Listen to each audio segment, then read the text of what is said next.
But yeah, I think would love to go through the 10 chapters, the 10 commandments themselves, kind of and understand very quickly, why it's so important, and if we have even a lesson from each. So, starting with the hub and spokes model, centralizing all power in your own hands. I think hub and spoke is interesting.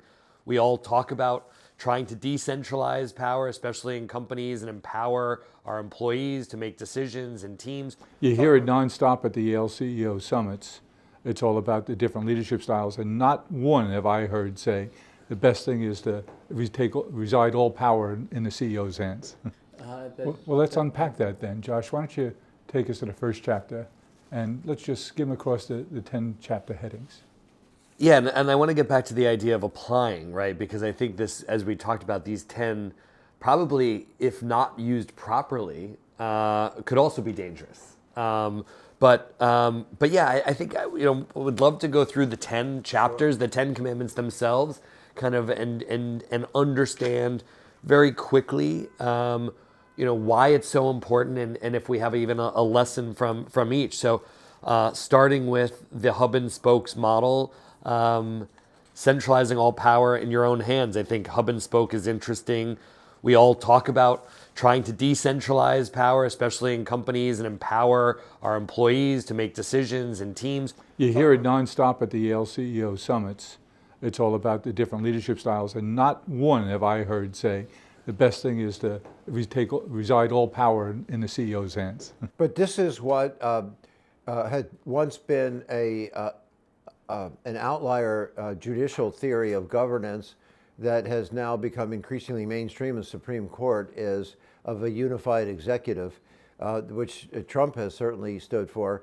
But also that fits with that is this notion of bureaucracy that has become so vilified because we have such crushing dead weight of bureaucratic bloat in all institutions, including government. But this takes that on, is that you have the contrast to that was what the founder of Airbnb called the founder mindset, and that the trouble with that is you have like a tribal loyalty to a single individual that does create a risk of a certain cult-like worship, and the leader doesn't always get it right.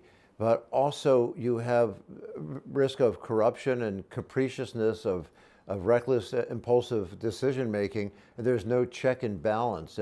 But does that suggest that different styles at different times in different circumstances, you can't have just one style of leadership and that's the style that works? Yes, you can't. It's good to have the kind of the founder mindset, because founders aren't up until a point in time rational. Right? They believe against the odds that they're going to succeed, and a rational organization looks at the odds and says it's not going to work. Well, we wouldn't have so many of our great enterprises today if we obviously wouldn't have had Tesla, wouldn't have had FedEx, Uber.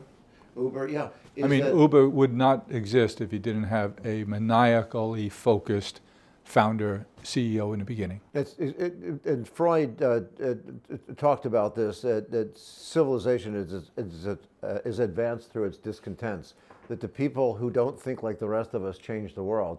Sometimes for the good, sometimes for the bad, but they change the world, and that it was critical. Bureaucracies don't change the world. But the great sociologist and first sociologist and philosopher Max Weber over a century ago talked about the theory. It's a book called On Bureaucracy. I was in grammar school with him. Yeah, you remember old Max down the street? Yeah, he was a couple of years older. But yeah, is that the great thing is it's supposed to be a theory of justice, is visibility, is there's transparency, and in terms of how decisions are made. And there is some control. The whole notion of checks and balances of the political theorists have talked about is that the hub and spoke model, it's good for many tribal organizations, but it's also bad for others, especially large enterprise. So there are many risks with it, and there's a certain interim tentative style to this, so that people aren't given formal jobs, formal authority. It's all beholden to, with a filial piety, back to the Grand Master. So as we have seen, two U.S. attorneys in major states having all their work underneath them thrown out because they're not legitimately appointed, is that we've never had a president that has so many interim roles, so many ad hoc positions. So who really has the formal authority to execute some of these ideas? Well, it turns out on both sides of the aisle throughout our government think we have a lot of people that are blindly following in a cult-like way what they're told to do, but it's not seen as legitimate, so they can't execute what they're trying to do in a lot of these agencies. Is that self-selection there too?